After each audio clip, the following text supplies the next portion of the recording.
할아버지 하룻밤만 재워주시면 안 될까요? 그날 밤 비는 억수같이 쏟아지고 있었다. 나는 마당의 감나무 아래 서 있었다. 지팡이를 짚고 대문 앞에서 젖은 채 떨고 있는 두 아이가 보였다. 아이들은 아니었다. 20살이 조금 넘었을까. 서로의 손을 꼭 붙잡고 있었다. 우린 갈 데가 없어요. 나는 잠시 아무 말도 하지 않았다. 이 동네에 낯선 얼굴이 오는 일은 드물다. 특히 이런 밤에는 더더욱. 누구 집 딸들이냐? 큰아이가 고개를 숙였다. 고모 집에서 쫓겨났어요. 나는 인상을 찌푸렸다. 부모는? 그 말에 작은 아이의 어깨가 흔들렸다. 2달 전의 사고로. 비소리만 들렸다. 나는 문을 열었다. 들어와라. 아이들은 연신 고개를 숙였다. 감사합니다. 부엌에 불을 켜고 수건을 건넸다. 아이들의 옷은 물에 젖어 몸에 달라붙어 있었다. 이름이 뭐냐? 언니는 서연, 저는 지민이에요. 서연, 지민. 이름은 곱다. 밥은 먹었냐? 둘은 동시에 고개를 저었다. 나는 남은 된장국을 데웠다. 지민은 숟가락을 잡자마자 눈물을 흘렸다. 죄송해요. 왜 우냐? 저희가 너무 민폐라서. 나는 한숨을 쉬었다. 밥 먹는 게 민폐다. 그날 밤 아이들은 마루에서 잤다. 나는 잠이 오지 않았다. 고모에게 전 재산을 맡겼다. 무슨 사연일까? 다음 날 아침 나는 물었다. 이야기해봐라. 서연이 입을 열었다. 부모님이 돌아가시고 보험금이랑 집 보증금이 정리됐어요. 그래서 고모가 저희를 데려갔어요. 미성년자라서 보호자 필요하다고. 그래. 처음엔 괜찮았어요. 근데 통장 관리를 고모가 하겠다고. 나는 말없이 들었다. 한 달 뒤부터 돈 얘기만 했어요. 지민이 말을 이었다. 생활비가 많이 든다고. 학비도 부담된다고. 서연의 목소리가 떨렸다.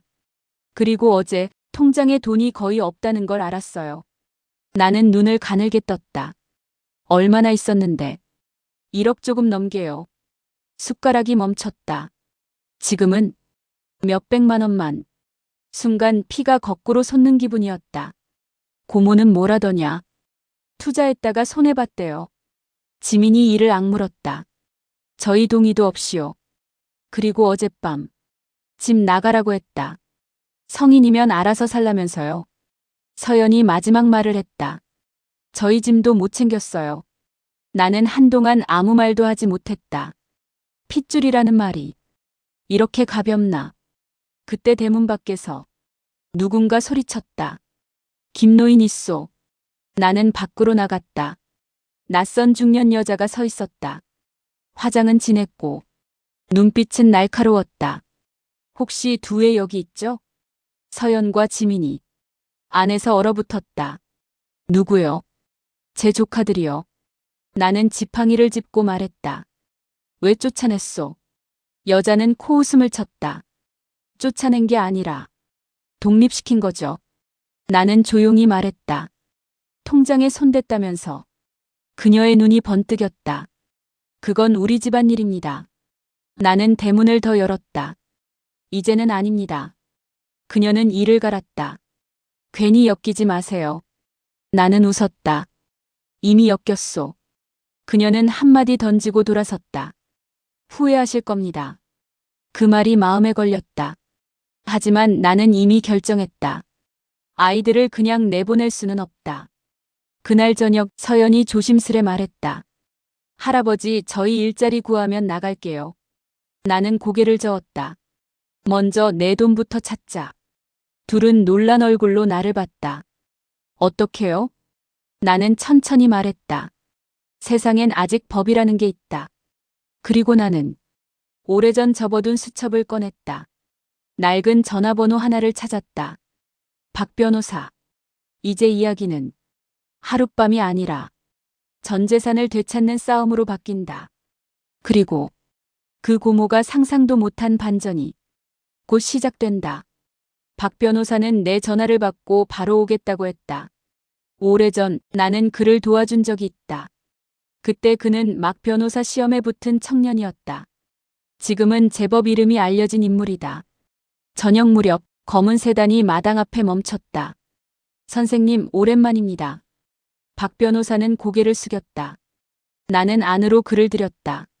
서연과 지민은 긴장한 얼굴로 앉아 있었다. 상황을 말씀해 보세요. 서연이 떨리는 목소리로 통장 사본을 건넸다. 박 변호사의 눈빛이 달라졌다. 이체 내역이 이상합니다. 어떻게요? 생활비로 빠져나간 금액이 비정상적으로 큽니다. 지민이 숨을 삼켰다. 얼마나요? 2달 동안 8천만 원. 순간 방안이 얼어붙었다. 나는 낮게 물었다. 어디로 갔소? 박 변호사는 휴대전화로 몇 가지를 확인했다. 부동산 법인 계좌입니다. 부동산? 고모 이름은 아니지만 지분이 얽혀 있습니다. 서연의 손이 떨렸다. 그럼 고모가 투자한 게 아니라 개인 재산 증식에 사용했을 가능성이 큽니다. 지민의 눈에서 눈물이 떨어졌다. 저희 돈으로. 나는 이를 악물었다. 핏줄이라는 말이 무색했다. 박 변호사는 차분히 말했다. 보호자 신분을 이용해 위임장 작성했을 가능성이 있습니다. 서연이 고개를 저었다. 저희 그런 거 쓴 적 없어요. 그럼 더 심각합니다. 나는 물었다. 돌려받을 수 있소? 그는 잠시 생각했다. 시간은 걸리지만 가능합니다. 그 말에 두 아이의 눈이 조금 밝아졌다. 다만, 뭡니까? 고모가 버티면 길어집니다. 그때 대문이 거칠게 열렸다. 고모였다. 여기서 뭐 하는 거야? 그녀는 방으로 들이닥쳤다. 아, 변호사까지 불렀네. 박 변호사가 조용히 말했다. 안녕하세요. 저는 서연, 지민 씨 법률 대리인입니다. 고모는 코웃음을 쳤다. 법률 대리인? 애들이 무슨 돈이 있다고. 나는 지팡이를 바닥에 3개 찍었다. 그 돈이 애들 돈이요. 고모는 나를 노려봤다. 노인네가 뭘 알아. 나는 한 걸음 다가섰다. 나는 모르지만 법은 알겠지. 박 변호사가 서류를 내밀었다. 무단 인출 및 횡령 혐의로 민형사 절차 진행 예정입니다. 고모의 표정이 굳었다. 뭐라고? 통장 이체 내역 확보했습니다. 그녀의 눈이 흔들렸다. 생활비였어. 2달에 8천만 원은 생활비가 아닙니다. 정적. 고모는 이를 갈았다. 그래, 내가 좀 썼다. 근데 가족끼리 이럴 거야? 서연이 처음으로 입을 열었다. 고모가 먼저 가족 아니었어요. 그 말이 방안을 갈랐다. 고모는 순간 말을 잃었다. 나가세요. 나는 단호하게 말했다. 그녀는 나를 노려보더니 돌아섰다. 후회할 거야. 그녀가 떠난 뒤 지민이 털썩 주저앉았다. 무서워요. 나는 말했다. 무서워도 가야 한다. 박 변호사는 서류를 정리했다. 계좌 동결 신청 바로 하겠습니다. 그날 밤 나는 마당에 앉아 오래 생각했다. 왜 저 여자는 그렇게 변했을까? 돈이 사람을 바꾸는 걸까? 아니면 원래 그런 걸까? 다음 날 아침, 뜻밖의 소식이 전해졌다. 계좌 일부가 이미 해외로 빠졌습니다. 나는 숨이 멎는 줄 알았다. 얼마요? 4천만 원. 서연의 얼굴이 하얗게 질렸다. 그럼 못 찾는 건가요? 박 변호사가 말했다. 아직 아닙니다. 방법이 있어요? 그는 고개를 끄덕였다. 법인은 추적 가능합니다. 하지만 그 표정은 밝지 않았다. 싸움은 길어질 것이다. 그날 저녁 동네 사람들이 수군거렸다. 저 집에 고모랑 싸움 났대. 돈 문제라던데. 나는 신경 쓰지 않았다. 아이들을 지켜야 했다. 그때 지민이 조용히 말했다. 할아버지 저희 때문에 괜히. 나는 고개를 저었다. 너희 때문이 아니다. 그럼요. 나는 천천히 말했다. 이건 옳고 그름의 문제다. 그날 밤 누군가 대문에 벽돌을 던졌다. 쾅. 서연이 소리쳤다. 할아버지. 나는 밖으로 나갔다. 대문에 빨간 페인트로 글씨가 적혀 있었다. 남의 집 일에 끼지 마. 나는 조용히 손으로 문을 닦았다. 이 싸움은 돈을 넘어서고 있었다. 그리고 나는 깨달았다. 고모는 뭔가 더 숨기고 있다. 돈 말고도 그 숨겨진 진실이 곧 드러난다. 해외로 빠져나간 4천만 원. 그 돈의 흐름을 추적하는데 며칠이 걸렸다. 박 변호사는 저녁 무렵 다시 찾아왔다. 그의 표정이 이전보다 심각했다. 선생님, 이건 단순 횡령이 아닙니다. 나는 조용히 물었다. 뭡니까? 그는 서류를 펼쳤다. 해외 송금 계좌가 동남아 한 소도시의 부동산 개발법인입니다. 서연이 고개를 들었다. 부동산요? 네. 그런데 더 이상한 건 그는 잠시 말을 멈췄다. 이 법인 대표 이름이 고모의 남편과 같습니다. 지민이 멍해졌다. 남편이요? 고모는 이혼했다고. 나는 기억을 더듬었다. 예전에 동네에서 들은 적 있다. 사별했다더군. 박 변호사가 고개를 저었다. 서류상 이혼도 사망도 아닙니다. 공기가 식었다. 그럼 뭐요? 위장 이혼 가능성이 큽니다. 서연이 속삭였다. 그럼 저희 돈이 부부 공동 투자로 들어갔을 가능성이 있습니다. 지민의 눈물이 고였다. 처음부터 계획이었나요? 나는 이를 악물었다. 고모는 아이들을 보호한 게 아니라 이용했다. 그때 박 변호사가 또 다른 서류를 내밀었다. 더 충격적인 건 이겁니다. 나는 서류를 받아들었다. 거기엔 보험계약서 사본이 있었다. 피보험자 이름. 서연, 지민. 나는 숨이 멎는 줄 알았다. 이게 뭐요? 박 변호사가 말했다. 부모 사망 직후 고모가 두 아이 명의로 보험을 추가 가입했습니다. 왜요? 사망 시 수익자 고모. 지민이 떨리는 목소리로 말했다. 저희 죽으면 돈 받는 거예요?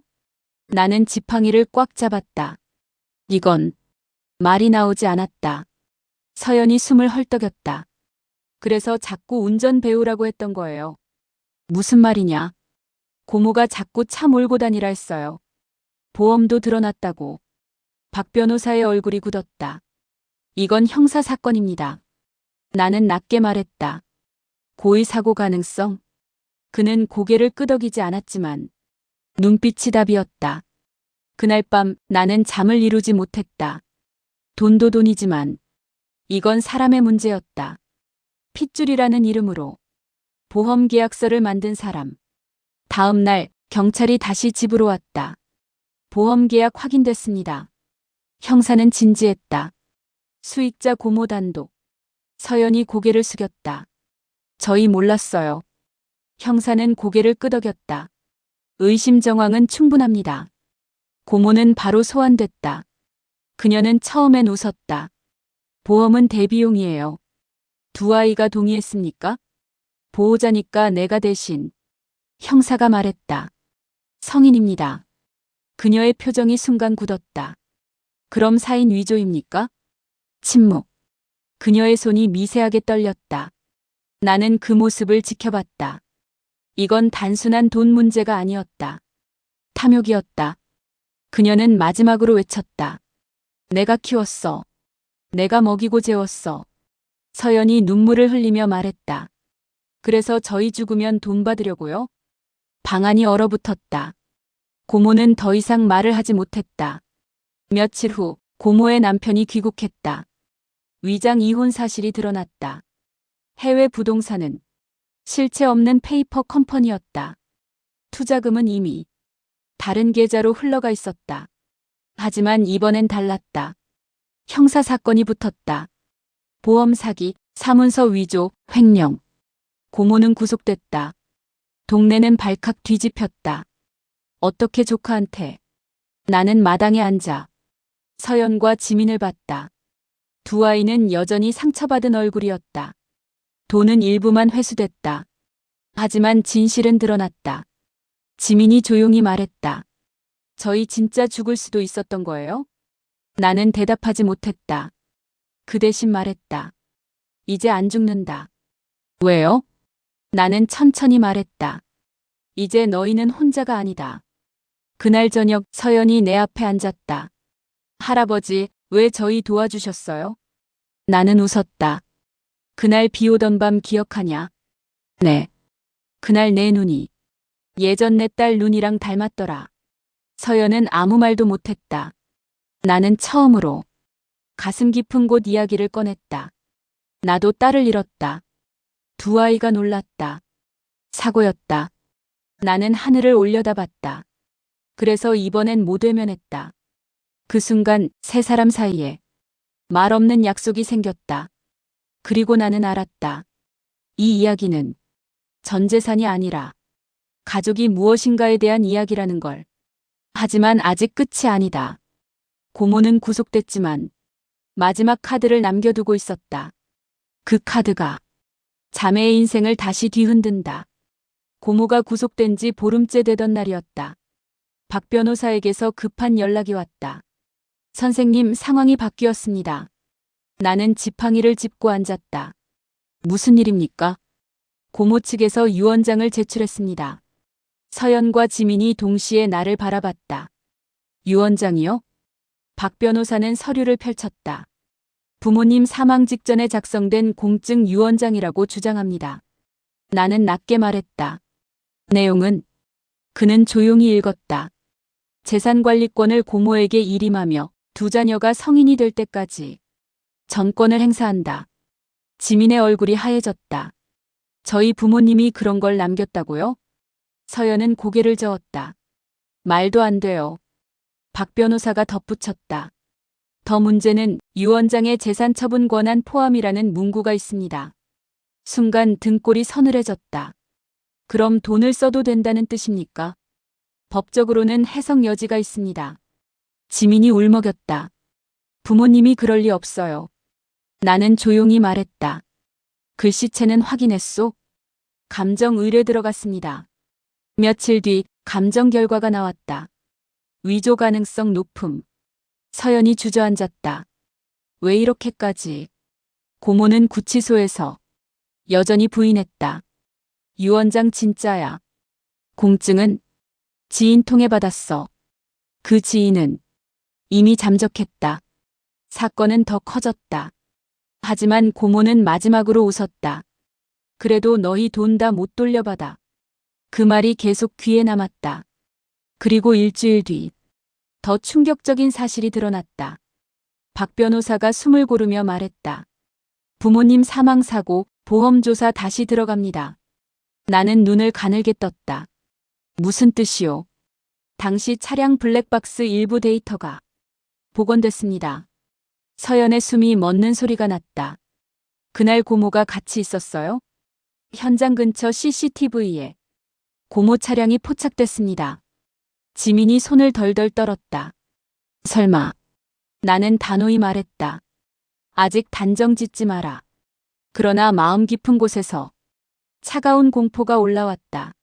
며칠 뒤 경찰이 발표했다. 사고 전날 부모의 보험 수익자가 고모로 변경돼 있었다. 방안이 얼어붙었다. 그럼 서연의 목소리가 부서졌다. 처음부터 계획이었나요? 형사는 조심스럽게 말했다. 현재 수사 중입니다. 나는 하늘을 올려다봤다. 세상에 이런 일이 있을 수 있나. 핏줄이라는 이름으로 부모를, 조카를 돈으로 계산하다니. 고모는 결국 추가 기소됐다. 살인방조 및 보험 사기 혐의. 그녀는 마지막까지 부인했지만 정황은 점점 모였다. 그리고 마침내 법정에서 유언장은 완전 위조로 판결됐다. 횡령액 대부분이 압류됐다. 해외 계좌도 동결됐다. 전액은 아니지만 상당 부분이 돌아왔다. 서연은 통장 잔고를 보며 한참을 울었다. 저희 부모님 돈이에요. 나는 고개를 끄덕였다. 그래, 이제 내 돈이다. 그날 밤 지민이 조용히 말했다. 할아버지, 이제 저희 어디로 가요? 나는 마당을 바라봤다. 빈 방이 2개 있었다. 그리고 나는 이미 마음을 정했다. 여기서 살아라. 두 아이가 동시에 고개를 들었다. 네. 이 집 넓다. 저희가요? 나는 웃었다. 조건이 있다. 뭐예요? 밥은 번갈아 해라. 지민이 울면서 웃었다. 서연은 내 손을 붙잡았다. 할아버지. 나는 말했다. 이 집은 오래 비어 있었다. 이제 채워야지. 그날 이후 집안의 웃음소리가 늘었다. 하지만 나도 알고 있었다. 이건 단순한 동거가 아니다. 이건 새로운 가족의 시작이었다. 그리고 아직 마지막 장면이 남아있다. 나는 서연을 조용히 불렀다. 내가 법 공부해라. 그녀가 눈을 크게 떴다. 왜요? 세상엔 법을 아는 사람이 더 필요하다. 서연의 눈빛이 달라졌다. 저 해볼게요. 지민은 말했다. 그럼 전 요리 잘할게요. 나는 웃었다. 세상은 여전히 차갑다. 하지만 가끔 비 오는 밤 대문을 열어주면 인생이 바뀐다. 법정은 조용했다. 고모는 피고석에 앉아 있었다. 한때 당당하던 표정은 사라지고 눈빛은 메말라 있었다. 재판장은 판결문을 읽기 시작했다.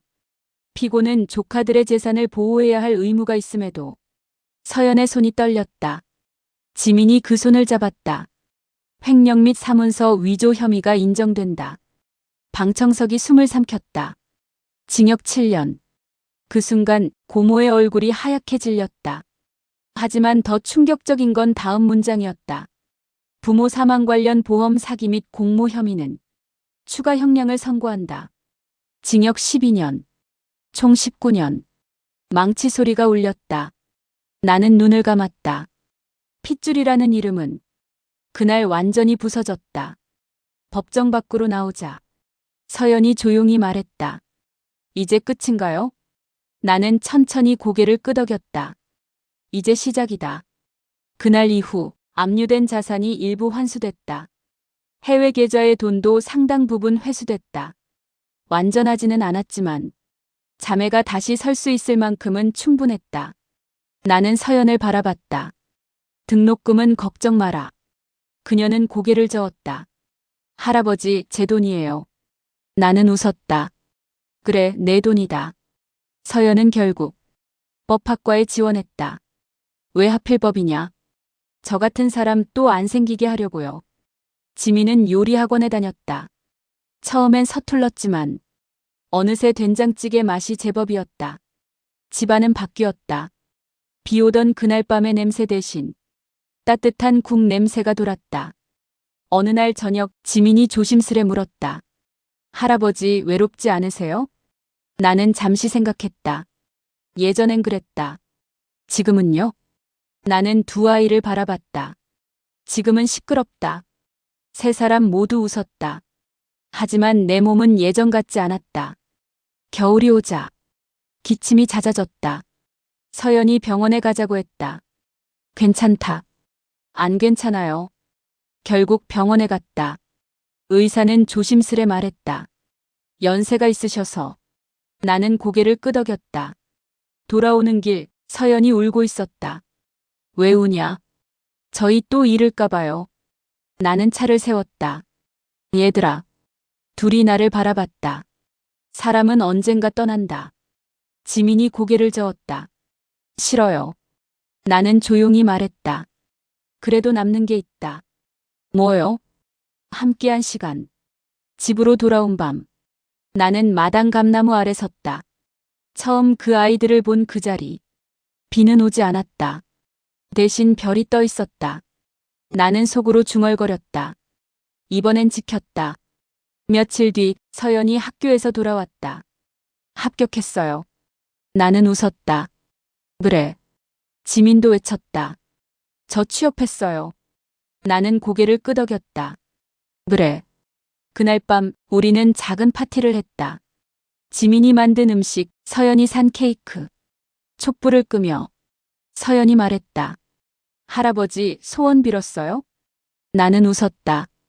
이미 이뤘다. 뭐요? 너희가 웃는 거. 그 후로 몇 년이 흘렀다.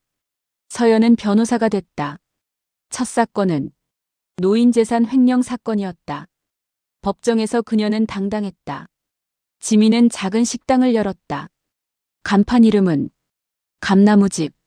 나는 그 이름을 보고 한참을 웃었다. 그리고 어느 봄날 나는 감나무 아래 의자에 앉아 있었다. 바람이 부드러웠다. 서연이 말했다. 할아버지, 저희 덕분에 살았어요. 나는 고개를 저었다. 아니다. 그럼요. 나는 천천히 말했다. 그날 내가 문 두드렸기 때문이다. 서연의 눈에 눈물이 맺혔다. 하룻밤만 재워달랬잖아요. 나는 웃었다. 그래. 그게 평생이 될 줄은 몰랐죠. 나는 하늘을 올려다봤다. 나도 몰랐다. 삶은 가끔 대문을 두드린다. 그 문을 열면 인생이 바뀐다. 비 오는 밤에 젖은 얼굴로 서 있던 두 자매는 이제 누군가의 빛이 됐다. 그리고 나는 알았다. 가족은 피가 아니라 선택이라는 걸. 그날 밤의 한마디가 세 사람의 인생을 바꿨다. 할아버지, 하룻밤만 그 문을 열어준 선택이 결국 우리 모두를 살렸다.